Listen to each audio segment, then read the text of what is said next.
Hace algunos años atrás, cuando iba a dar una conferencia a algún país, solía hacer una suerte de encuesta sorpresa.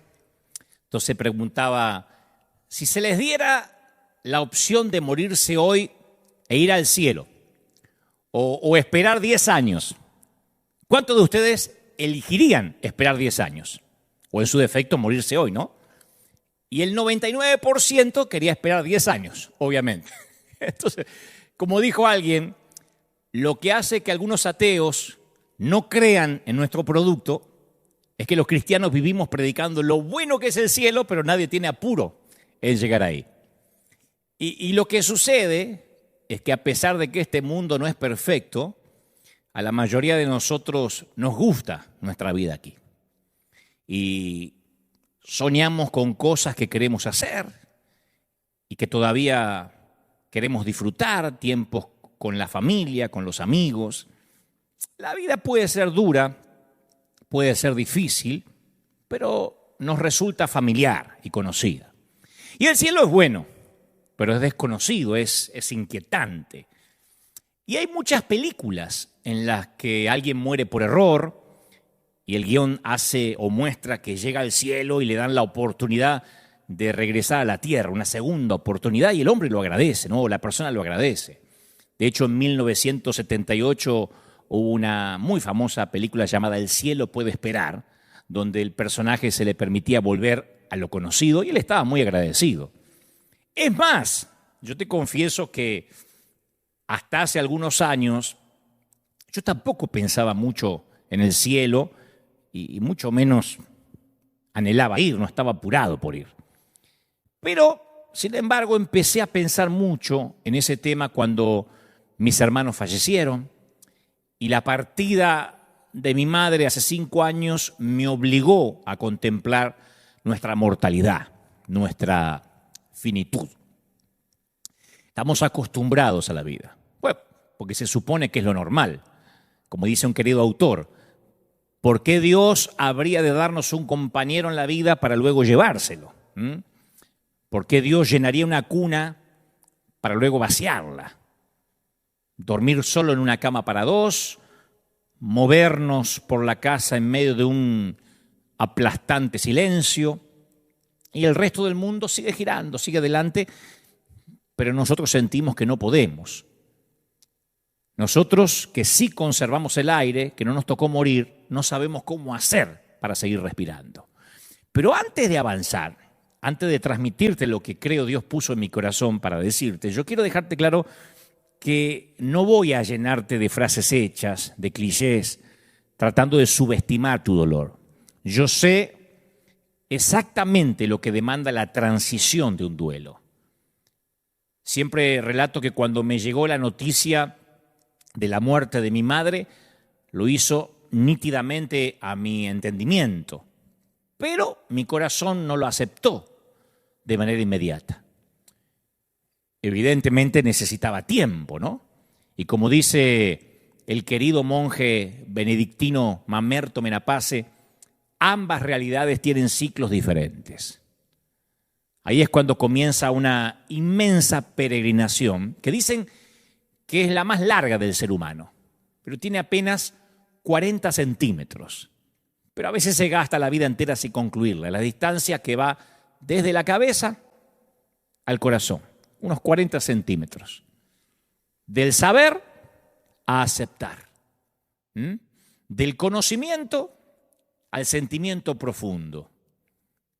Por eso cuando nos enteramos de una muerte cercana, a veces el llanto no aflora en el momento mismo del shock. Viene después, en su momento justo, ¿no? Cuando el corazón tiene el suficiente sosiego como para comprender, como para aceptar. Cuando la presión de un acontecimiento es demasiado grande, uno necesita válvulas de escape que permitan que las emociones vuelvan a su cauce normal. Y dicen por ahí que las alegrías cuando se comparten se agrandan, se multiplican. Por eso uno quiere compartir todo lo que tenga que ver con felicidad. Y en cambio con las penas es al revés. Al compartirlas se achican, se dividen por la mitad mínimamente. Tal vez lo que sucede es que al compartir el dolor lo que se dilata es el corazón. Y un corazón dilatado está mejor capacitado, mejor defendido para que las penas no lastimen por dentro. Y hoy pretendo, aunque sea torpemente, en un intento torpe, tratar de compartir tu dolor para que tu corazón encuentre, antes que termine este mensaje, ese sosiego anhelado. Este querido monje que te mencioné recién, Menapace, que por cierto es muy querido en la Iglesia Católica Argentina, suele contar que en la memoria monástica hay una antigua anécdota que da vuelta hace años, que en algunos monasterios los hermanos mueren reconfortados y en otros monasterios mueren intoxicados. Y esto último suele suceder donde se le tiene miedo a la muerte. Y la explicación es muy sencilla. En el primer tipo de monasterios, cuando un monje entra en su etapa terminal, sus hermanos se le acercan y lo animan, recordándole que hemos venido preparándonos para esto, que desde que nacimos sabíamos que nos íbamos a ir. Le explican que la muerte, o le recuerdan, ¿no?, que la muerte es el fin lógico que esperamos o que esperan los cristianos. Que hay que tener valor, afrontarlo como algo importante. En cambio, en el segundo tipo de monasterios, la sensibilidad lleva a todos a querer colaborar, aliviar el dolor, ¿no? Ayudar a suprimir los dolores del trance. Entonces cada uno trae su consejo y su receta infalible. No, hermano, toma este jarabe que a mí me hizo muy bien. Prueba este té de hierbas que te va a hacer muy bien. Toma este brebaje total, no se pierde nada con que lo tomes. Y resultado, ambos mueren por igual, excepto que uno lo hace consolado espiritualmente y el otro intoxicado físicamente. Por supuesto que la anécdota es una ironía, pero refleja cómo en ocasiones los seres humanos solemos luchar contra lo inevitable. En los años 70, un tal Ernest Becker escribió un libro llamado La negación de la muerte. Y su tesis era que los seres humanos acomodamos nuestra vida en torno a ignorar, a evitar o reprimir el hecho más irrefutable del mundo, que todos vamos a morir. Y él explicaba en el libro que el deseo de negar la muerte es la razón de nuestra adicción al trabajo, a la aprobación de la gente, a la obsesión por la seguridad. Y este libro se publicó allá por el año 1974 con un gran éxito. Y ese año Becker ganó el premio Pulitzer y se hizo famoso, ¿no? Que es el premio más alto que se da en la literatura. Y ese año también se enteró que tenía cáncer. Y ese año se volvió a Dios. Y ese mismo año también murió. Entonces la vida es buena, ¿no? Por eso compramos seguros de vida. Pero ¿qué tenemos que hacer para cobrarlo? Morir. Entonces, en realidad es un seguro de muerte, pero nadie le dice seguro de muerte porque no se lo venderían a nadie. No lo llamamos de esa manera porque sería deprimente. Te venden un seguro de vida, aunque sabemos que es un seguro de muerte. Y hemos tratado, como decía este autor, de negar la muerte, de extraer de nuestra vida cotidiana la presencia de la muerte de todas las maneras posibles. De hecho, hubo muchísimos cambios en el lenguaje que fueron trazados por la industria a lo largo de los años. Fíjate que al difunto se lo transforma en lo que ahora llaman un carruaje y no ya un coche fúnebre.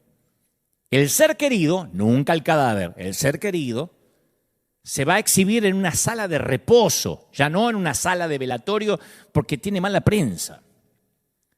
Por muchos siglos los muertos se enterraban en sitios que llamaban sepulcros, pero hacían que la muerte pareciera demasiado seria, demasiado irrevocable.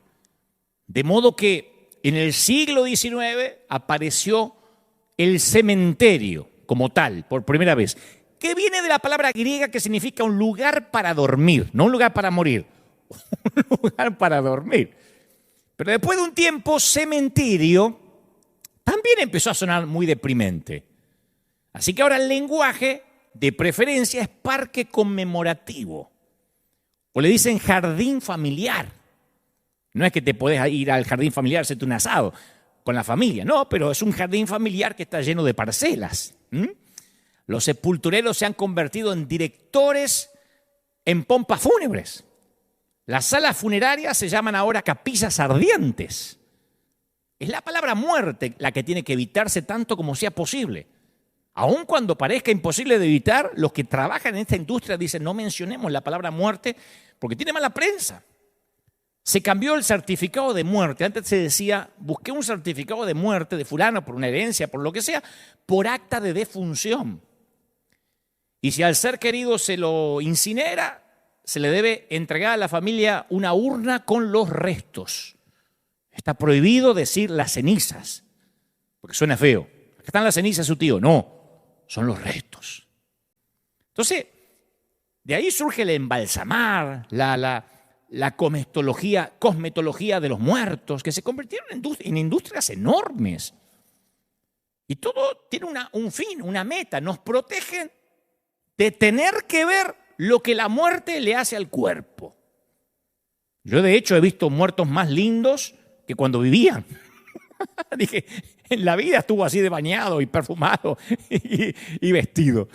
Yo leía que el primer cementerio de Estados Unidos fue tan hermoso que durante muchos años fue la principal atracción turística de Boston, ¿no? Su parquización, la manera en que los ingenieros y los arquitectos lo diseñaron. Y cuando se quiso crear el Central Park en Nueva York, se tomó ese cementerio como modelo. Y los arquitectos dijeron, ¿por qué no copiar todo el paisaje, pero sin las tumbas? Y desde más o menos ese día, yo creo que seguimos intentando copiar todo el paisaje, pero sin las tumbas. Como que no queremos ver las tumbas. No queremos recordar que hay muerte. Y en alguna época, si haces memoria, se le decía a los niños que a los bebés los traía la cigüeña, ¿no?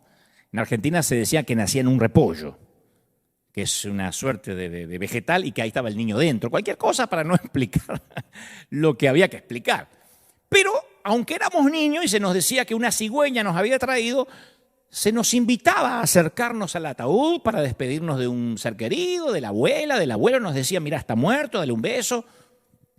Ahora, hoy en día, ya nadie le dice a los hijos que nacieron de una cigüeña. Ahora se proporciona mucha información biológica acerca de cómo llegan los bebés al mundo, porque eso aconsejan los pediatras, los psicólogos, pero se les sigue diciendo que el abuelo está descansando en un jardín con flores, que está en un parque conmemorativo durmiendo. ¿Sabes que en Arizona existe una compañía, una empresa llamada Fundación de Extensión de Vida Alcor, que es la fundación de criogenética más grande del mundo? Y pagando un precio considerable, media fortuna, te pueden congelar el cuerpo al momento de la muerte. Te llenan la sangre de anticoagulantes y luego te almacenarán en una cápsula de nitrógeno líquido que se congelará a una temperatura de 195 grados bajo cero hasta que puedan recalentarte como una pizza. Y la tecnología médica avanzada quizás pueda curar la enfermedad que te haya matado. Hay gente que lo paga. Eso de que Walt Disney estaba congelado es un mito. Pero hay gente que se está haciendo congelar para si algún día descubren una cura contra la enfermedad que lo mató, lo puedan resucitar. Y si no te gusta pasar frío una vez que estás muerto, una compañía ofrece eternidad en una cajita. Pueden googlearlo. Por $50 conservan tu ADN en una cajita durante los siguientes 10.000 años para que seas clonado cuando descubran cómo clonarte. También te ofrecen una garantía, ¿no? Por 10.000 años de devolverte el dinero, aunque no veo la manera de cobrarlo si las cosas salen mal, ¿no? Así que tratamos de eludir la muerte de maneras más sutiles. No sé si llegamos al punto de querer congelarnos, pero sí vamos a gimnasios, usamos cremas para la piel, técnicas quirúrgicas, dermatólogos, cinturones gástricos, dieta, medicamentos, vida libre de suegras, suegra free. Y cuando alguien muere, oímos a muchos cristianos decir, Decime si no lo escuchaste en cualquier funeral cristiano. Está en un lugar mejor. Está mejor que nosotros. Pero antes de morir, esos mismos cristianos tratan con toda su fuerza de orar para que no se vaya a ese lugar mejor. Queremos que se la aguante acá con el resto. Después que se fue a un lugar mejor. ¿Y entonces por qué hacíamos cadena de oración para que no se vaya a un lugar mejor? Tratamos de retener a nuestros muertos a fuerza de cadenas de oración. ¿Y sabe cuál es la ironía? Es que le oramos al mismo Dios al que creemos cuando dijo que el cielo es un lugar 1000 veces mejor que acá. Y eso es porque seguimos tratando a la muerte como la peor palabra obscena. No dudo que haya algún comentario ya por ahí, que no lo puedo leer ahora, que digan, te estás tomando muy en chiste la muerte, porque le tenemos miedo y repugnancia. Vos fíjate que en lugar de decir simplemente se murió, introducimos un surtido interminable de eufemismos. Pasó a mejor vida. Y cada tío que va llegando va agregando una frase distinta, como si tuvieran la obligación de ser poéticos con la muerte. Se fue a casa. No se fue a casa, dice la otra. Se nos adelantó, porque para ahí vamos todos. Te da ganas de decirle, ¿por qué no te vas, tía, ya? Ahora por fin descansa, duerme en paz. Hay una página de internet que enumera 200 maneras de decir muerte sin decir muerte. Yo me acuerdo que cuando yo era niño, cuando yo era chiquito, las personas morían en casa. El cuerpo se ponía en exhibición en la sala del comedor. Quitaban la mesa y ponían el cuerpo, el ataúd. Y la gente llegaba a llorar y a hacer luto por su pérdida, pero nadie pretendía que no hubiera ocurrido una muerte. Pero cada vez nos incomoda más. Entonces empezamos a retocar toda la experiencia, los despachamos de esta vida en corredores de hospital blancos, esterilizados, sacándolos de la casa, sacándolos de lo familiar, porque no quiero que me quede ese recuerdo. Y la mayoría de nosotros hace todo lo posible para evitar que nuestros ojos vean la realidad de la muerte. Pero yo tengo que decirte esto de parte del corazón del Señor: la muerte es el gran nivelador de los poderosos y los humildes. La muerte no tiene favoritos. La muerte no hace tratos con nadie. No le importa si eres Messi o un desocupado. El campesino y el ejecutivo viven a la sombra de la muerte. Junto al ganador de la Liga Europea, la prostituta, la madre, el bebé, el adolescente, el anciano y el ganador del Oscar. El ataúd espera al cirujano que trasplanta el corazón, así como al esperanzado receptor, al director del funeral, así como el cuerpo que él mismo manipula. La muerte no elude a nadie. Vos estás diciendo, ¿y este mensaje me va a alentar? Sí, es lo primero que tenemos que saber. Mel Blanc, si yo te digo Mel Blanc, voy a decir, ¿quién es? Bueno, fue la voz, conocimos la voz. Los de mi generación conocimos la voz de Mel Blanc. Fue la voz de la mayoría de los personajes de los dibujitos animados de los Looney Tunes. Porky, Bugs Bunny, Lucas. Él hacía la mayoría de las voces en la Warner Bros. Y al final de cada episodio, ¿ustedes se acuerdan que se veía el chanchito? Porky que aparecía siempre al final con la misma frase. ¿Esto es todo, amigos? Porque era tartamudo Porky. ¿Esto es todo, amigos? Y hace unos años, Mel Blanc murió. Y eso fue lo que escribió su familia en su lápida. Esto es todo, amigos. Porque Mel Blanc no creía que hubiera algo más allá de la tumba. Vaya sorpresa que se llevó, ¿no? Pero la naturaleza trata la muerte como un acontecimiento normal. Los animales presienten cuando se van a morir. Solo nosotros los humanos reaccionamos con sorpresa, con elaboración, como si no pudiéramos acostumbrarnos al hecho. Vestimos a nuestros cadáveres en ropa nueva, pensamos qué corbata le va a quedar bien para embalsamarlo en el mejor de los casos o enterrarlo en ataúdes herméticos y criptas de hormigón para tratar de frenar la descomposición natural. Y esto data de siglos atrás. El Imperio Romano ordenaba que ningún cuerpo fuera enterrado o cremado dentro de la ciudad de Roma. A los muertos se los consideraba con pavor. Y tenían una ciudad propia para los muertos, la necrópolis. Necrópolis o ciudad de los muertos. Y el terror y el temor los separaba de los vivos. Esto cambiaría drásticamente con la resurrección de Jesús.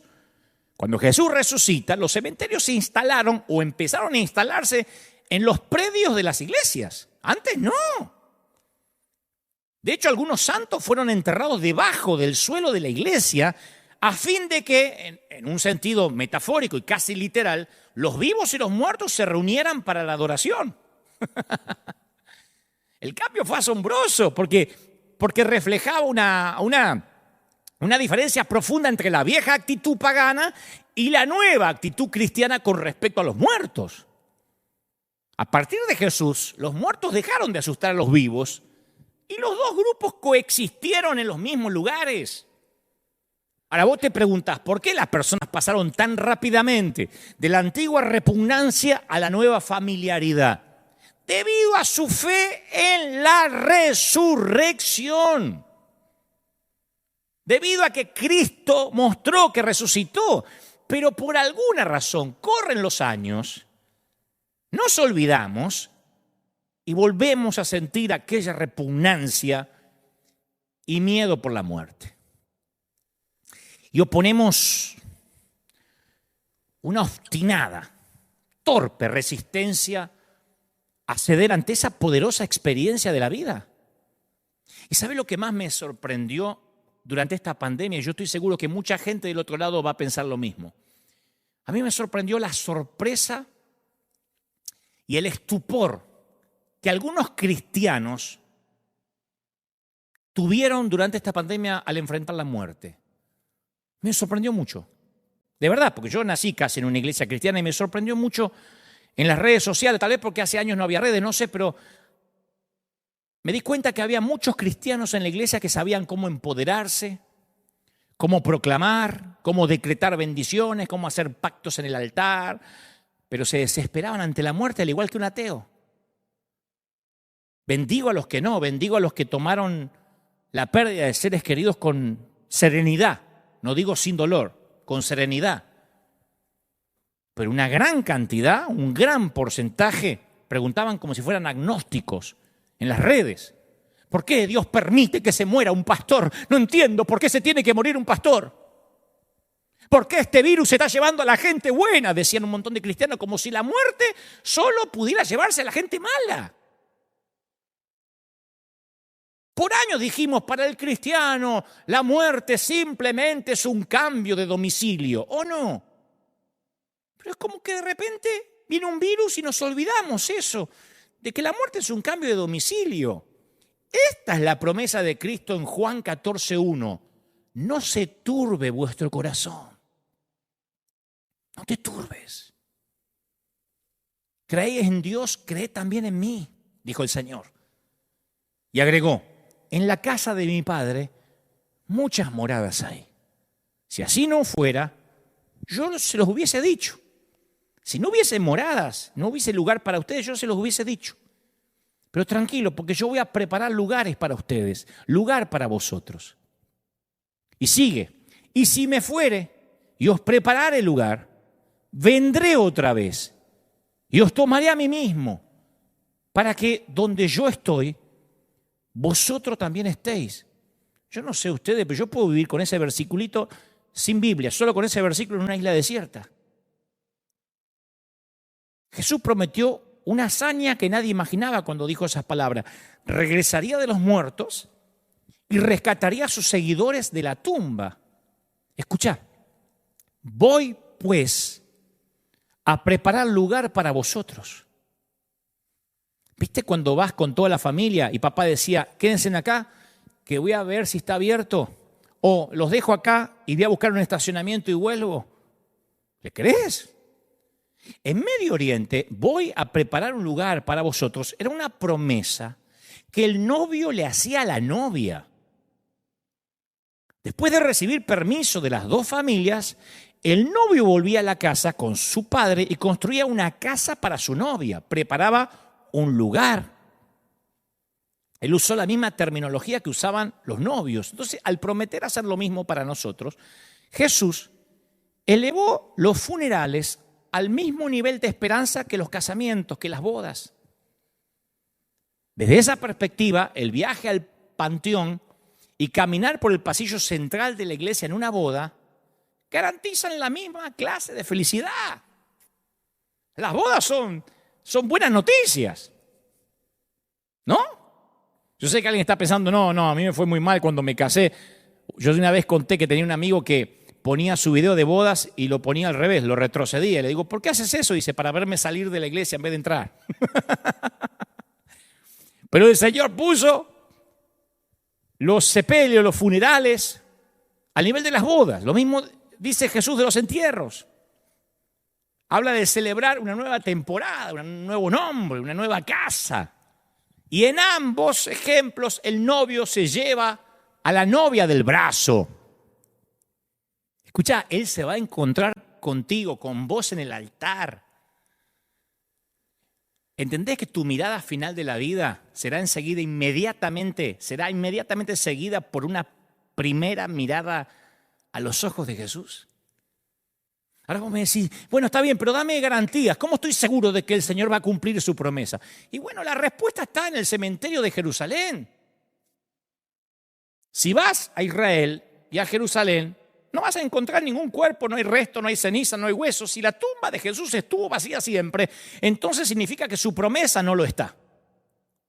Su promesa es real. Vos sabés que esta historia me fascina. Una tribu de indígenas vivía cerca de un río, ¿no? De un gran río. Y surgió una peste. Del otro lado del río había un sanatorio que ninguno de los nativos quería cruzar porque ellos creían que el río estaba repleto de espíritus malignos, ¿no? Un mito, una leyenda. Estaba el misionero cristiano ahí que no sabía cómo hacer para quitarles el miedo al agua. Tenían que cruzar para ir al sanatorio, de otro modo se iban a morir. Entonces el misionero lo que hace es, le dice, muchachos, miren, y metió la mano en el agua para que ellos perdieran el miedo. Metió la mano hasta el codo, pero ellos todavía tenían miedo. Entonces el misionero dice, tengo que hacer algo más. Se mojó la cara. Y los nativos todavía tenían miedo. Es un truco, pensaron. El misionero no sabe qué hacer y prueba una tercera cosa, que es meterse en el río hasta la cintura. Caminaba por el río con el agua hasta la cintura, pero no los convenció. Entonces el misionero lo que hizo fue sumergirse por completo y salió del otro lado. Y ahí le creyeron. Y ahí cruzaron el río y se hicieron atender en el sanatorio. Jesús resucitó a la hija de Jairo que acababa de morir en la cama. ¿Se acuerdan cuando le dijo, no molestes al maestro, se acaba de morir? O sea, metafóricamente metió la mano en el agua de la muerte. La gente no le creyó. Luego resucita al hijo de la viuda de Naín, que estaba dentro de un ataúd. Ya habían hecho el funeral, el velorio. O sea, en términos metafóricos, se mojó la cara en ese mismo río. La gente no creyó. Resucitó a Lázaro, que llevaba 4 días muerto, que sus hermanas dicen, está pútrido, huele. O sea, metió medio cuerpo en el mundo de las tumbas. No le creyeron hasta que él mismo no salió vivo del otro lado. Así somos. Y aún viendo a Jesús salir vivo del otro lado, le tenemos temor a la muerte. Mirá cómo el apóstol Pablo reduce la lógica a una sola frase en 1 Corintios 15, 23. Dice, pero cada uno resucitará en su debido orden. Cristo, las primicias, luego los que son de Cristo en su venida. ¿Vos sabés que Pablo les estaba escribiendo esto a los creyentes de Corinto? Que eran personas que habían sido educadas bajo la filosofía griega. Y se ve que lo estaban convenciendo de que los cadáveres no pueden resucitar. Ni el de ellos, ni el de Cristo, por más Mesías que sea. Entonces el apóstol Pablo, con la misma insistencia de un abogado en los argumentos finales, repasó los hechos. En 1 Corintios 15, 4, es maravilloso cómo se relata. Dice Pablo, a ver, Jesús resucitó el tercer día. Se le apareció a Cefas, o sea, Pedro, ¿no? Y después los 12. Después a más de 500 hermanos a la vez. 500. Y Jacobo. Y después a todos los apóstoles. Y al último de todos me apareció a mí. Pablo estaba diciendo, gente, hagan una fila con los testigos. ¿Tienen dudas? Llamen uno por uno. Que cada persona que vio al Cristo resucitado lo diga acá. Caso cerrado. Pablo dijo, hay más de 500 testigos que están dispuestos a hablar. ¿Ve la lógica de Pablo? Si una persona dice que tuvo un encuentro con el Cristo resucitado después de la cruz, bueno, capaz que, viste, le dio mucho al Malbec mendocino, viste, capaz que está hablando estupideces. Ya si 12 personas ofrecen declaraciones, bueno, considéralo histeria de grupo, viste, capaz que, viste, uno dice una cosa, el otro la repite, pero 50 gente, 50 personas, 100, 300. Cuando el testimonio se extiende a cientos, la incredulidad se convierte en creencia, ¿o no? Pablo conocía no a unos pocos, sino a cientos de testigos oculares que vieron a Jesús, lo vieron físicamente. No es que habían visto un fantasma o experimentaron una epifanía. No. ¿Viste que a los costados de la tumba, de un ataúd, se dan elogios que incluyen frases como Él va a seguir vivo para siempre en mi corazón? Bueno, los seguidores de Jesús no estaban diciendo eso. Ellos vieron a Jesús en la carne.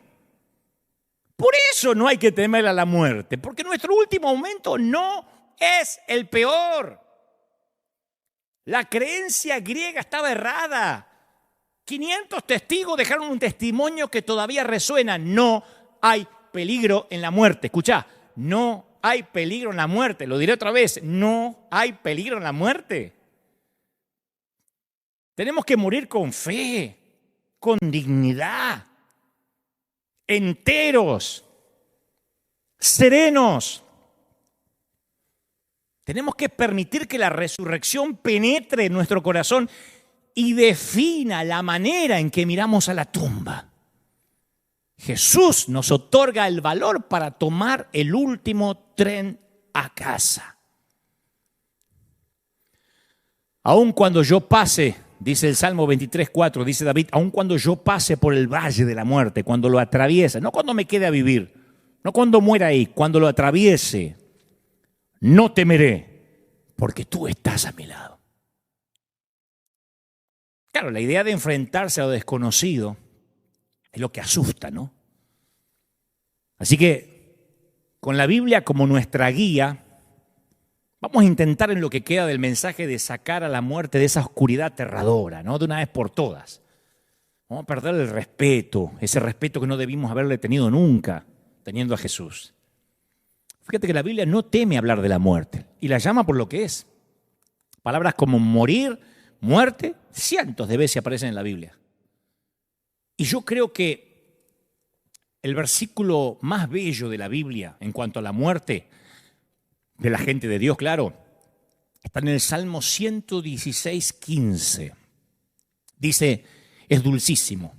Yo lo suelo usar en los funerales, en las despedidas de la gente en la última estación de la vida. Al Señor le conmueve profundamente, le conmueve la muerte de sus amados.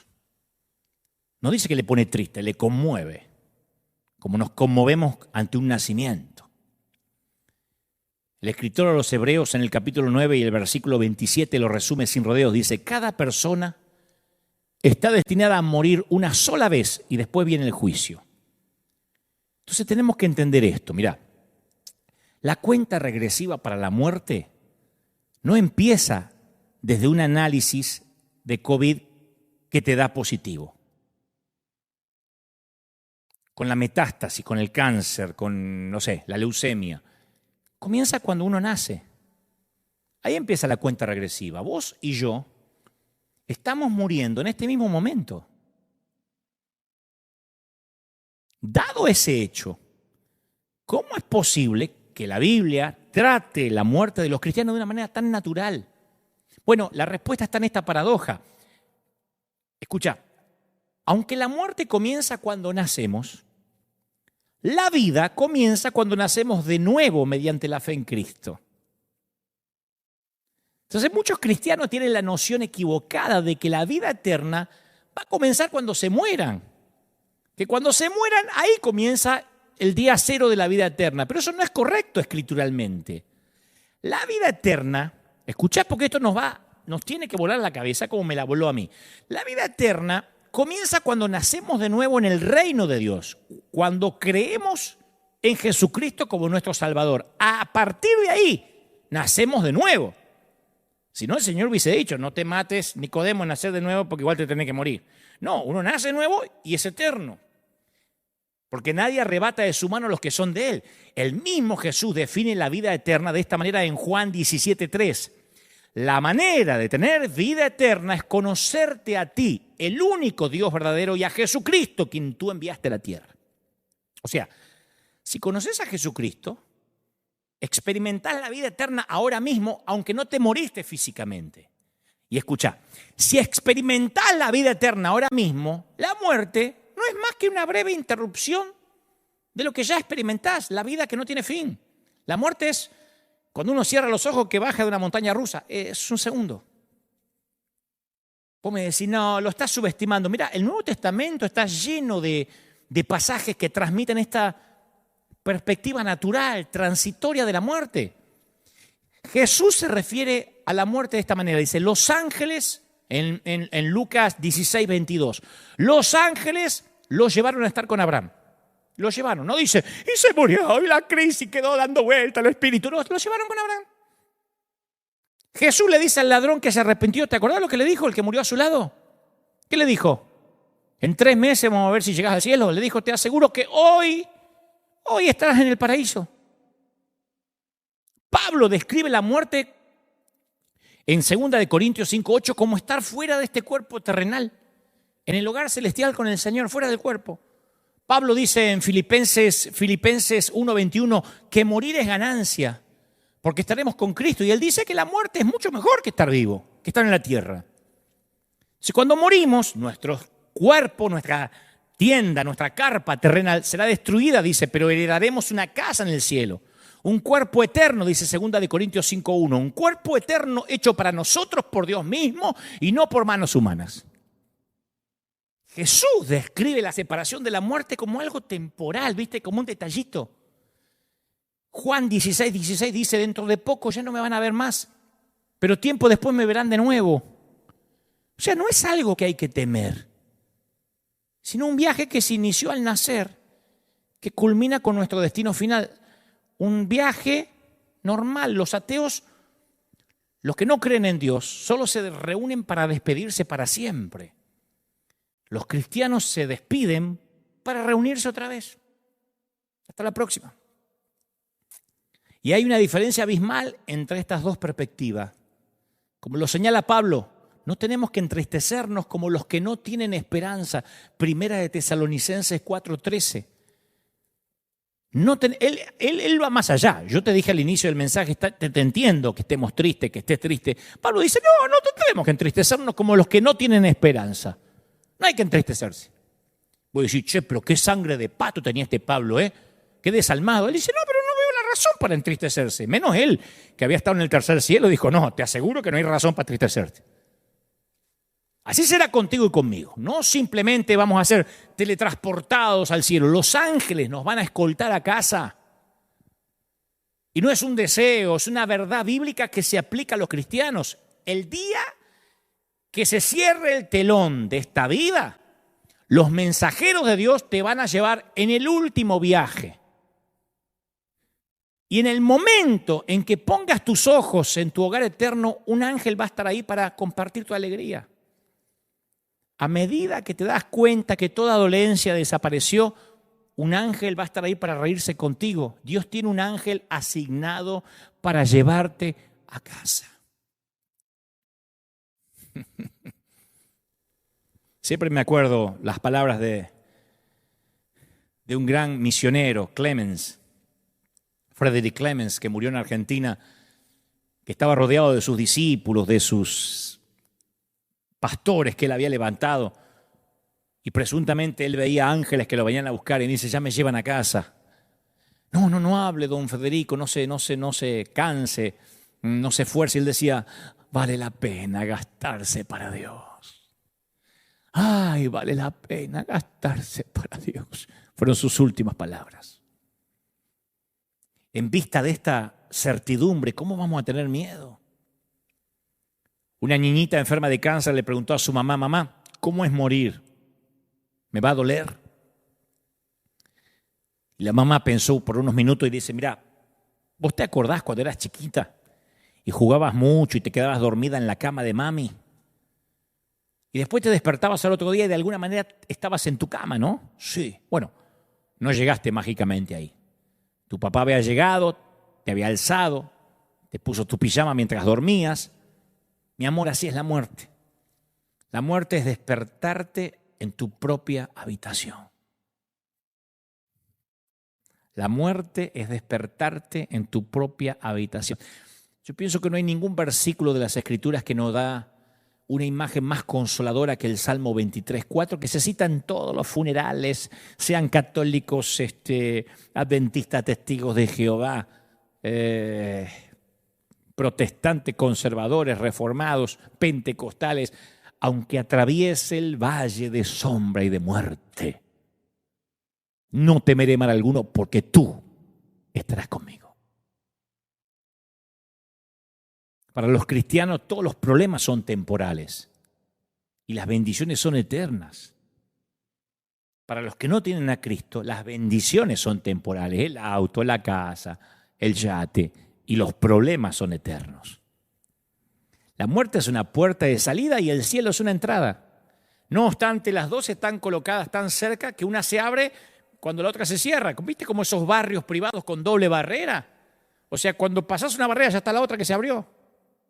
Cuando alguien dice que una persona moribunda está a las puertas de la muerte, es verdad. Pero si otro dice está a las puertas del cielo, también es verdad. Ambos están en lo correcto. Hay que perder el miedo a la muerte, son las puertas del cielo. ¿Cómo se llega al cielo si no pasás por ahí? Es como querer llegar del otro lado y no querer atravesar el túnel.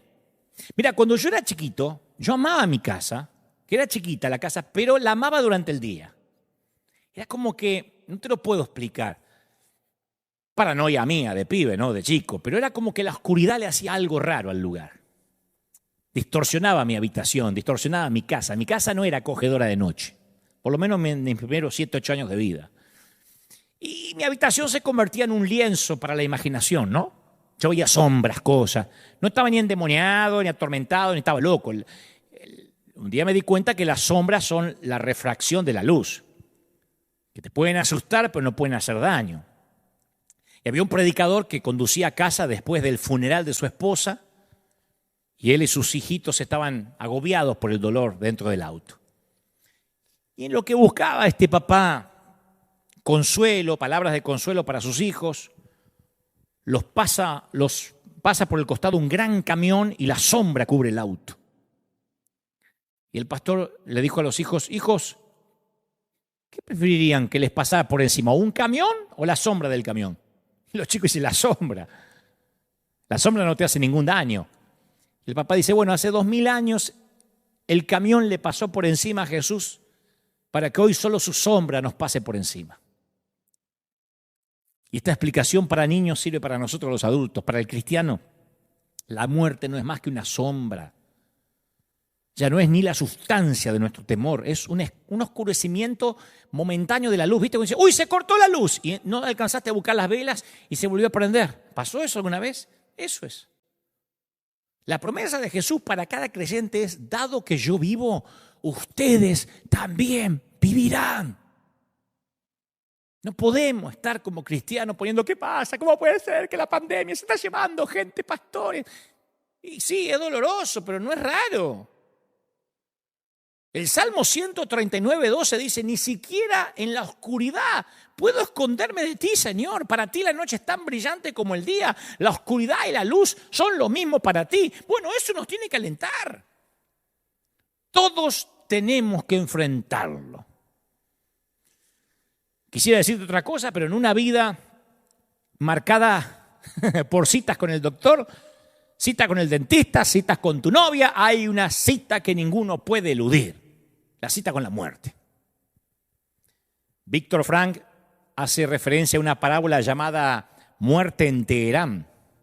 Está fascinante, es un cuento corto, Muerte en Teherán, que yo lo aprendí, me lo contaron cuando era adolescente, en la que un sirviente corre hacia su poderoso y adinerado amo, gritando que acaba de encontrarse con la muerte, la cual lo amenazó. Y le suplica a su amo que le dé su caballo más veloz a fin de que pueda huir a Teherán, que era lo más lejos que podía ir con el caballo. Y el amo dice, accede, anda, anda. Y al volver a su casa, el amo se encuentra con la muerte y le pregunta, ¿por qué amenazaste a mi sirviente? Y la muerte calma responde, no, yo no lo amenacé. Es más, me sorprendí encontrarlo aún aquí cuando yo tenía planes de reunirme con él esta noche en Teherán. O sea, es imposible huir, eludir la cita. Hebreos 9:27 dice, y de la manera que está establecido para los hombres que mueran una sola vez y después de esto el juicio. A muchos nos gustaría cambiar este versículo, bastaría con cambiar un par de palabritas. Esto es para algunos de los hombres, o casi todos menos yo. O van a morir todo el que deja de comer bien y que no toma vitaminas. Pero esas no son las palabras de Dios. En su plan, todos tenemos que morir. Aún los que comen alimentos orgánicos, se toman sus vitaminas, salen a caminar y se pierden la buena carne argentina. No estoy haciendo una apología de comer carne, pero digo, el que come carne argentina y el que come pasto toda la vida, ambos se van a ir. Uno más tarde que el otro, pero el ejercicio puede darte unos pocos latidos más, la medicina algunos respiros de más. Al final de la estación hay que tomar el último tren a casa. Por eso la mejor manera de enfrentar la vida es ser sincero acerca de la muerte. David lo fue. Es cierto, le dio muerte a Goliat, pero no se hizo ninguna ilusión en que iba a eludir al gigante de la muerte. Nos recordó que aunque pase por valle de sombras, aunque tengamos que enfrentar la muerte, no lo vamos a hacer solos. Escuchá la promesa de Jesús, vendré otra vez y os tomaré a mí mismo. Promete llevarnos a casa. No delega esa tarea. Jesús puede enviar misioneros que te enseñen, un flaco que te habla hasta por los codos como yo, ángeles que te protejan, maestros que te guíen, cantores que te inspiren, médicos que te curen, pero no envía a otro para que te lleve. Esa tarea se la reserva para sí mismo. Vendré otra vez y os tomaré conmigo. Es personalmente responsable de llevarte al hogar. No creo que esto se contradiga con que nos esperan ángeles, como dije, a mí me gusta pensar que los ángeles te sacan de la habitación y apenas cruzan el techo contigo, Jesús dice, gracias muchacho, desde acá sigo yo. ¿Listo? ¿Seguro? Sí, de acá me encargo yo que este viaje lo conozco de memoria y lo vamos a hacer juntos, se lo prometí. Esta palabra va para vos que tu esposo murió, que tu hijo fue sepultado hace meses y no hay palabra para eso. Porque si se muere tu cónyuge te llaman viudo, si se mueren tus padres te llaman huérfano, si se muere un hijo todavía no hay nombre. Es tanto el dolor que nadie se le atreve a ponerle nombre a ese estado. Esta palabra va para esa persona que hace poco supo que tenía un tumor en un seno o una mancha sospechosa en el pulmón. Los imprevistos y las vueltas de la vida tienen una manera de recordarnos que aquí no estamos en casa. Hay un himno viejo que dice, no puede el mundo ser mi hogar, no puede el mundo ser mi hogar. En gloria tengo mi mansión, no puede el mundo ser mi hogar. Lo he cantado hasta el hartazgo de toda mi niñez. Por eso no logramos familiarizarnos con el lenguaje de la enfermedad, de la muerte, porque este no puede ser tu hogar. Y está bueno eso. Porque Eclesiastés 3:11 dice que Dios puso eternidad en el corazón de los hombres. Le puso el gen de la eternidad. ¿Viste cómo algunos tienen el gen de la creatividad, el gen de organizar cosas? Bueno, todos tenemos el gen de la eternidad. No somos como los animales que decimos me comen los gusanos. No, todos tenemos la nostalgia por el cielo. Es la única carga que se nos permite llevar. La nostalgia por el cielo. Por eso en lo profundo de tu corazón sabes que no estás en casa. Ahora nadie cuelga cuadros ni le pone plantas en el autobús. No ponemos un dormitorio una cama de 2 plazas en la estación del tren. No decoramos ni empapelamos el asiento del avión por más que sean 12 horas de vuelo. Escucha, la más grande calamidad no es sentirte lejos de tu casa cuando lo estás, sino sentirte como en tu casa cuando no lo estás. ¿Querés que te repita la frase? Así lo googlean. No lo googlean, ¿cómo es? Lo tuitean. La más grande calamidad no es sentirte lejos de tu casa cuando lo estás, sino sentirte como en tu casa cuando no lo estás. La casa de Dios es tu hogar. Salmo 23:6, en la casa de Jehová moraré por largos días. Esta casa en la que vivís no es la última, te vas a mudar. A pesar de que yo no me mudo más, te vas a mudar. Estanislao Marino, un gran cantante, cantaba: me voy a mudar, hermano, me voy a mudar. Me voy a mudar, hermano, me voy a mudar. Yo se lo copié al coro, lo cantábamos cuando éramos jóvenes. Ya viene Cristo en una nube. Y no me acuerdo cómo se llama, pero era así muy salsero, ¿sabes? Azúcar, me voy a mudar, hermano, yo me voy a mudar. Y yo lo cantaba por años. Y nunca me olvidé de la canción. No, vamos a mudar. Los cumpleaños nos recuerdan eso. Yo ahora estoy más cerca de la muerte que de la infancia. Yo estoy más cerca de la muerte que de la infancia. Estoy más cerca de la tumba que de la cuna. Yo sé que parezco más joven, pero tengo 52 años ahora mismo. Y para mi edad se usa un lindo término. Dicen la mediana edad. Claro, es acertado si es que voy a vivir 100 años. Si no, no es la mediana edad. Yo siento la sombra de la muerte que ya se mueve con sigilo hacia mí, ¿no? Y eventualmente vendrán problemas dentales, mal funcionamiento intestinal, deterioro muscular, colon irritable, inestabilidad emocional, ¿qué más? Lapso de la memoria, pérdida de audición, visión, problema de la próstata, reducción de la función de las extremidades, fallas coronarias y dientes en un vaso. Con la excepción de esos detallitos, voy hasta 10 puntos. Eso, ¿sabe cómo se llama? Envejecer. Y no es divertido. No es divertido. Aunque Arjona le ponga señor de las 4 décadas, no es divertido. Ni 4, ni 5, ni 6 décadas ya. No importa que te cante Arjona. Son las páginas iniciales del capítulo final. Y te llegan los sutiles mensajes de la mortalidad. Yo me acuerdo el primer día que me trataron de usted. En Argentina todo el mundo te tutea. Todo el mundo, si te ven jóvenes te tutean. Vas al mercado, sí, algo más flaco, te doy más, ¿qué más vas a llevar? En otros países te tratan de usted aunque tengas 18 años. En Argentina, cuando en un mercado te dicen algo más, señor, te liquidaron. Yo me acuerdo que estaba con las baguettes, con el pan así, me dijo, ¿se va a llevar algo más, señor? Y no escuché más nada. Dije, ¿por qué, señor? Si yo en el espejito retrovisor me veo bien. Los sutiles avisos de que nos vamos a morir cuando tenemos que alejar algo para leerlo. ¿Ah? Cuando nuestra ropa está más encaminada a tapar que a mostrar. Cuando aparecen los tubitos de medicamento en la mesa de luz. ¿Te acuerdas que a tus 20 años estaban en la farmacia y ni sabía lo que eran? A los 30 ya llegaban a la heladera, a la nevera. A los 40 van en el cajoncito de abajo de la mesa de luz. Ya después de los 60 los tenés que poner arriba con cartelito al lado del despertador porque si no lo encontrás te olvidás de tomarlo. Los temas de conversación cambian, ya no hablas de películas, sino que todo gira en torno al último análisis. Y lo que es peor, entendemos el análisis.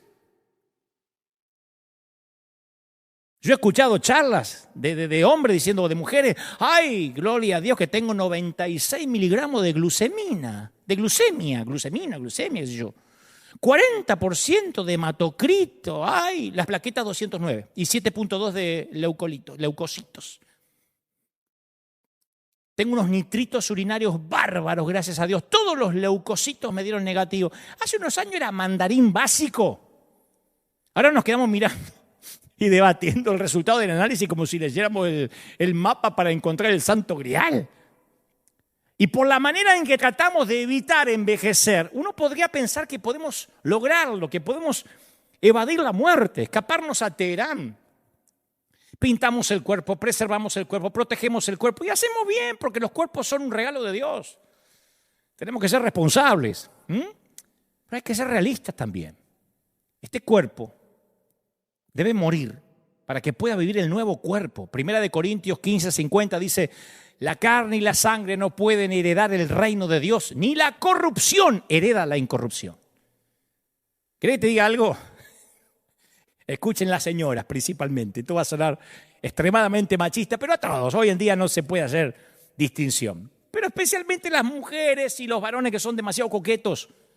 Tengo una revelación. El envejecimiento es idea de Dios. No es algo del enemigo, que eso viene con la maldición del huerto. No, es una de las maneras en que nos mantiene pensando en el hogar. No podemos cambiar el proceso, pero podemos cambiar la actitud. El genial Max Lucado tiene una suerte de poema que dice más o menos así: ¿alguna vez alguien llora por el fallecimiento de un tulipán? ¿Lloran los jardineros cuando los bulbos comienzan a debilitarse? No. No compramos fajas para tulipanes ni crema para arruga de pétalos. No consultamos cirujanos plásticos para hojas ni le ponemos cinturones gástricos al tulipán. Ningún jardinero llora el fallecimiento de un bulbo, lo celebra. Los amantes de los tulipanes se regocijan en el mismo minuto que el bulbo se debilita. Dice: mire, va a florecer. ¿No será que el cielo va a celebrar de igual manera? ¿No será que en el cielo ocurre lo mismo? Los ángeles señalan nuestros cuerpos. Y mientras más frágiles, más se emocionan.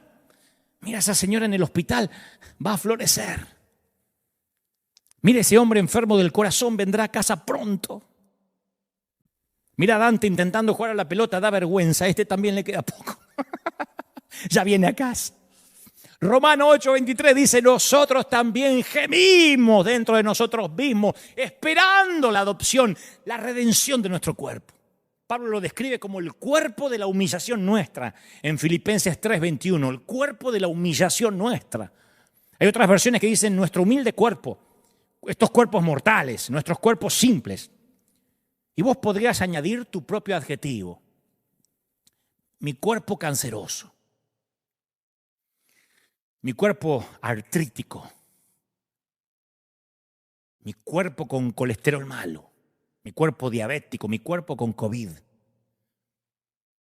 mi cuerpo con problemas de tiroides, mi cuerpo que engorda constantemente. Las palabras pueden ser diferentes, pero el mensaje es el mismo. Los cuerpos son débiles. Comenzaron a decaer en el minuto que comenzamos a respirar. Y según Dios, eso es parte del plan. Cada arruga, cada fastidio es un paso más cerca del último paso. Cuando Jesús cambie nuestros cuerpos comunes en cuerpos eternos, no más dolor, no más depresión, no más enfermedad. Esta no es nuestra casa permanente, no más temor a la muerte. El otro día alguien me decía en las redes si me ponía Botox. En la vida me puse algo en la jeta, nunca. ¿Me pueden creer o no? Algunos me dirán: sí, se nota porque está bastante viejo. Bueno, sí, pero por eso, menos que menos. No, pero algo se hizo en la cara. No, es que no le tengo miedo a la muerte. Estoy envejeciendo dignamente. Yo veo las Escrituras y brindan una esperanza para los que han nacido en el reino de Dios. ¿Dónde está, oh muerte, tu victoria? ¿Dónde, oh muerte, tu aguijón? No temas. Yo soy la resurrección y la vida. No dice yo seré, yo soy. El que cree en mí vivirá aunque muera. ¿Crees esto? Ningún líder religioso diría eso. Buda nunca dijo eso. Mahoma nunca dijo eso. Confucio nunca dijo eso. Walter Mercado nunca dijo eso. Jesús lo dijo. Jesús insistió que no se le permitiera a la muerte que tuviera la última palabra. Se paró frente a la tumba de Lázaro y dijo: quiten la piedra, Lázaro, ven fuera. Y Lázaro se levantó. Hay una historia de dos hombres en un museo. que ven una pintura de un partido de ajedrez. Dos ajedrecistas, ¿no? Y un personaje en la pintura tenía aspecto de hombre, normal. Y el otro se parecía al diablo, a como por lo general se suele imaginar al diablo, ¿no? Y al hombre le quedaba su última pieza por mover. Y el título del cuadro era Jaque Mate. Y hay uno de los dos hombres que está en el museo que observaba la pintura, era un campeón internacional de ajedrez. Y algo acerca del cuadro le intrigaba y lo empezó a estudiar. Quedó tan absorto en la pintura que su acompañante se puso un poco impaciente y le dijo, ¿qué hacía? Y el campeón de ajedrez le dijo, no sé, hay algo en esa pintura que me molesta, la quiero estudiar un poco. Adelantate y recorrer el lugar. Y cuando el amigo volvió, después de un rato, el maestro de ajedrez le dijo, hay que ubicar al hombre que pintó esta pieza. Tenemos que decirle o que cambie el cuadro o que cambie el título, porque hay algo errado en la pintura. Yo soy un campeón internacional de ajedrez. Y su amigo le preguntó, ¿y qué tiene de malo la pintura? Y el hombre le dijo, se titula Jaque Mate. El título está equivocado. Por lo que veo, al rey todavía le queda una jugada. Un niño pequeño llamado David se enfrenta a un gigante llamado Goliat. David es tan chiquito que ni siquiera puede usar armadura de adultos. No puede sostener una espada para adultos. Es jaque mate. No. Al rey todavía le queda una jugada. A un hombre llamado Daniel lo lanza a una fosa de leones porque se niega a dejar de orar a su Dios. Los leones tienen hambre y él pasa toda la noche ahí. A la mañana el rey Darío lo llama y Daniel le dice que los leones se hicieron vegetarianos. Al rey todavía le queda una jugada. Un hombre llamado Moisés convence a una nación de esclavos oprimidos a huir del hombre más poderoso de la tierra en ese momento. Y el faraón se decide ir a buscarlos. Dice, tu abuela se van a ir de acá. Y ahora están todos los esclavos, los ex esclavos, a la orilla del Mar Rojo, que está frente a ellos, y atrás el ejército detrás. El ejército que los viene a liquidar. Y el pueblo dice a Moisés, ¿en qué estabas pensando cuando nos sacaste de ahí? Al rey todavía le queda una jugada. Un hombre llamado Jesús se dirige a Jerusalén. En el Viernes Santo las autoridades lo acusan, lo juzgan, lo azotan, lo golpean, lo cuelgan en una cruz para morir, lo tiran en una tumba para que se pudra de la misma manera que todo cuerpo humano lo ha hecho desde que entró la muerte en este tenebroso mundo. Un soldado romano dijo, eso es todo, amigos. Esto es todo, amigos. Se terminó el espectáculo. No hay nada que ver. Hora de ir a casa. Aquí no hay nada para ver. Pero estaban equivocados. No estamos equivocados. Jaque mate. No, al rey todavía le queda una jugada más. Yo quiero que entiendas que tu futuro, con quien se fue, con quien se adelantó, es infinitamente más grande que tu pasado con él. Yo sé que lo echas de menos. Es que la muerte a veces parece que se lleva demasiado. Claro, porque no sepultamos solo un cuerpo, sino el matrimonio que nunca se efectuó en ocasiones. Los años dorados que nunca conocimos, sepultamos sueños. Si sepultaste un hijo que no llegó a la mayoría de edad, sepultaste un montón de sueños, el verlo casarse, que te dé nietos, ¿no? Pero en el cielo esos sueños se van a hacer realidad. Dios prometió la restauración de todas las cosas.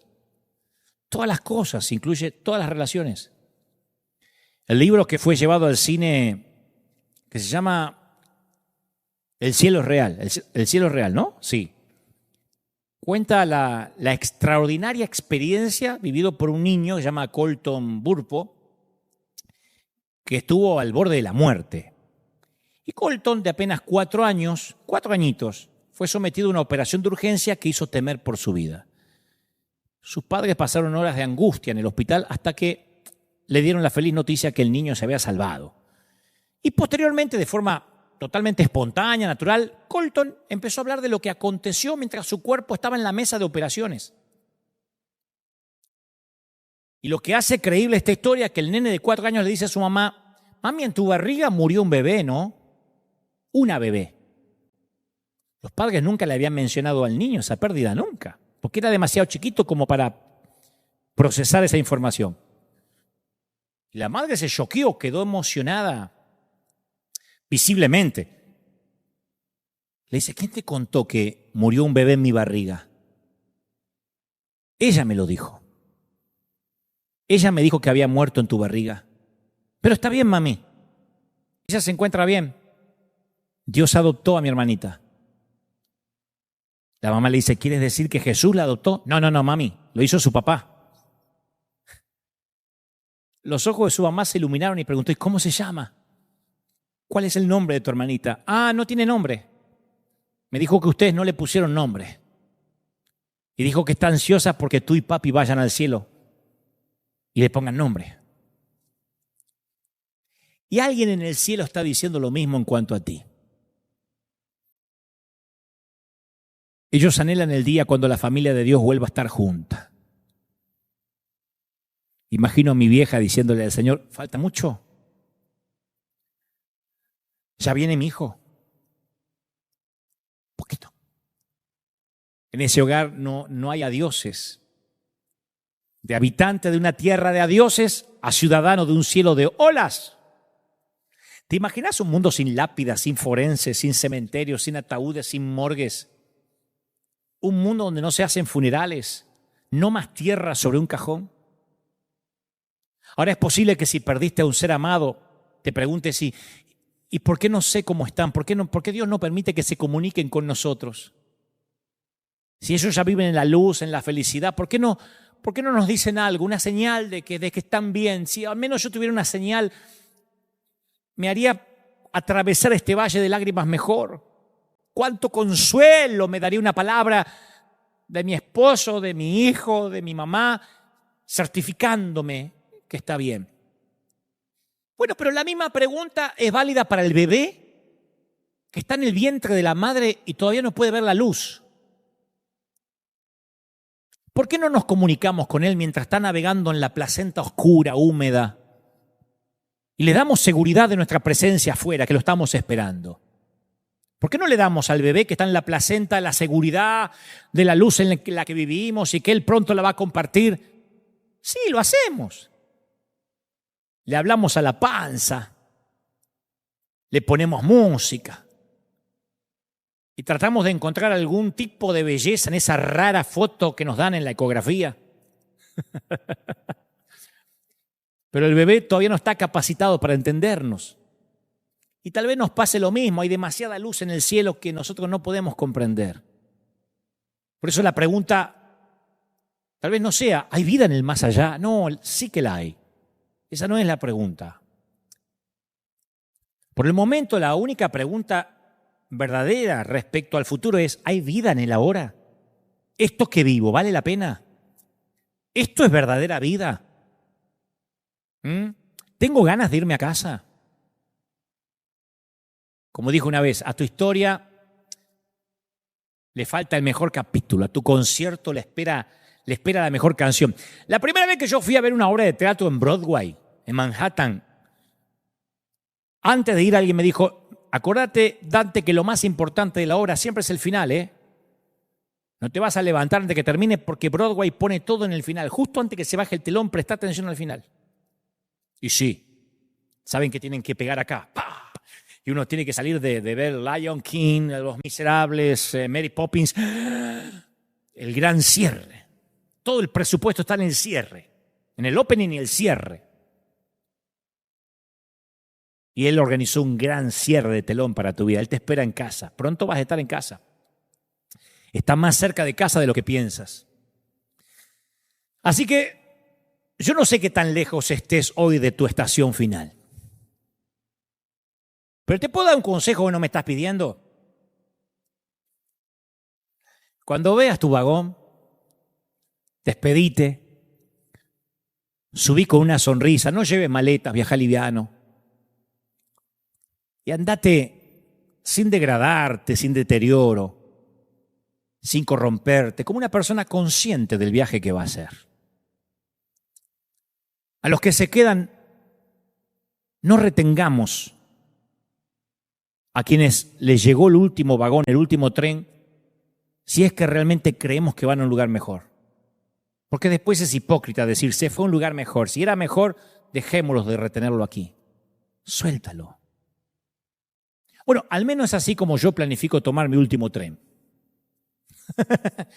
¿Sabe que cuando llegue a la penumbra de mi atardecer, yo quiero enfrentar la muerte entero y vivo? Ya lo decidí.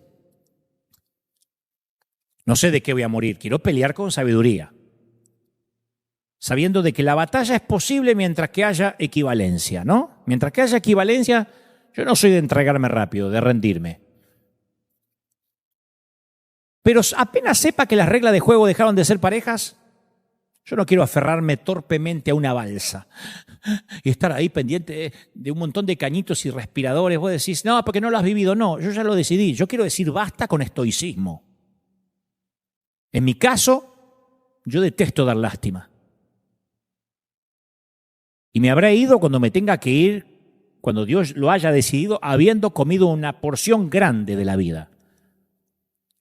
Con reivindicación. Con una vida bien vivida. Porque puse lo que había que poner. Porque me lo he ganado. No la salvación, sino el derecho a vivir de este lado del sol. Así que ya decidí que no voy a huir. Voy a llegar vivo a mi muerte. Quiero soltar a quienes amé y también quiero soltarme. Y quiero irme, si puedo, levantando el pulgar y guiñando un ojo, si la mente me lo permite, ¿no? Si no estoy senil para olvidar lo que era guiñar un ojo. Como se van aquellos cristianos que han estado realmente vivos. Y aunque la mayoría llore mi muerte y haga resúmenes de mi corta vida, yo tomaré mi último tren pensando, al rey todavía le queda una jugada. Padre, gracias por los que están del otro lado. Gracias por poder transmitir este mensaje directamente de tu corazón. A los que sufren, a los familiares de los que ya se fueron, a los seres amados cuyo dolor parece que no se va y les duele respirar. Oro para reconciliarnos con la muerte porque tú ya lo has hecho, solo tenemos que aceptarlo. Oro para que todo temor se vaya, todo miedo, para que haya relax. Alguien tiene que pegar en las paredes del baño, del botiquín, de la cocina, donde pases más tiempo, papelitos con un solo versículo que diga, aunque ande en valle de sombra y de muerte, no temeré. Y de la muerte para abajo no tenerle miedo a nadie. Porque no tenemos miedo, porque señores, de eso estamos hechos los cristianos, de no tener miedo. Somos pilotos de tormenta. ¿Dónde está muerte tu aguijón? ¿Dónde? O sepulcro, tu victoria. Y cuando alguien no le tiene miedo a la muerte, literalmente es indestructible. Te animas a creerle cosas grandes al Señor. No estoy hablando en contra de la prudencia, porque yo tampoco salgo desnudo en un día de invierno o meto los dedos en el enchufe. Pero Dios sabe que nunca tuve miedo a contagiarme. Pero no porque digo, no me voy a contagiar. Porque si me contagio, ya vi que es lo peor. Irme con el Señor. Y si toda la vida prediqué que es un lugar mejor, sería un hipócrita si cuando me toca ir a ese lugar mejor, quiero aferrarme a una balsa ridícula llamada vida. Hace unos 5 años partió mi mamá con el Señor y al día siguiente yo tenía que grabar 10 programas de televisión, un programa que se emitía en la cadena Azteca en México, Dante Night Show. Y salí a grabar y a hacer mis monólogos y a entrevistar gente. No pude viajar a Argentina para despedirla. Sin embargo, alguien se me acercó y me dijo, Dante, tendrías que hacer tu duelo, eso no está bien reprimir el dolor. Pero yo, a pesar de que la extrañaba, no me dolía. Porque escuché toda mi vida a mi vieja decir, cuando llegue allá le voy a dar un abrazo a Jesús. Porque allá es hermoso, porque allá voy a ser joven y voy a poder bailar, que tu padre no me deja. Así que decidí honrar la oración de ella cuando yo era chico, que se pasaba horas diciendo, usa a este muchacho que se destape. Yo era el emporio de la timidez. Aún no sabía que tenía síndrome de Asperger. Pero ella oraba por ese nene casi autista, para que algún día se destape. Mi mamá estaba tan creída en lo que Dios había puesto en mí que decía, vos te vas a proponer lo que sea y lo vas a lograr, mi hijo, hasta presidente podés ser si crees, rey de España. Ella creía todo. Como yo, cuando el Señor la llama a tomarse su último tren, voy a bajar los brazos y me voy a rendir, o lo que es peor, voy a ser tan estúpido en preguntar, ¿por qué? ¿Cómo voy a impedir la graduación? ¿Cómo voy a impedirle que se vaya a casa?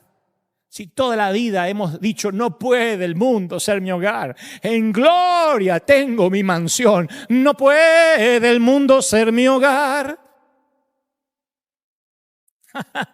No puede el mundo ser nuestro hogar. Sea cuando sea que nos vayamos a casa, oro para que nos vayamos en paz, serenos, estoicos. Bendigo a los testigos de Jehová, bendigo a los católicos, a los amigos musulmanes, a los judíos, a los agnósticos. Bendigo a todos los adventistas, a los menonitas, a todos los que están viendo esta transmisión, porque todo indiscutiblemente nos vamos a casa. Bendigo a los que viven en Beverly Hills, en los barrios privados y en los cordones de emergencia, porque todos iremos absolutamente desnudos a la eternidad. Oro por los que nos vamos, que son todos, para que nos vayamos seguros de que una vez que nacemos de nuevo, somos eternos para con Él. Que Dios te bendiga, que Dios te guarde y Dios haya sanado tu corazón. Oro para que este mensaje haya traído sanidad. Felices de volver a esta casa momentánea el 27 de junio. Felices, River, porque están ahí, porque son fieles, porque siembran, porque sostienen la obra, porque nos ayudan a llegar a todo el mundo. Felices porque antes del último tren a casa todavía nos queda un par de estaciones por acá. Pero mientras tanto, tenga la edad que tenga, estaremos felices, firme como talón de oso, transmitiendo en este caso este humilde servidor, este humilde cartero, lo que creo Dios me dijo que te diga. Gracias por estar ahí, escuadrón de emergencia en combate contra las filas invasoras. Nos vemos, Dios mediante, la semana que viene en este mismo lugar, a la misma hora, en esta cita imperdible. Porque, señores, esto es iglesia. ¿Acaso existe otra manera?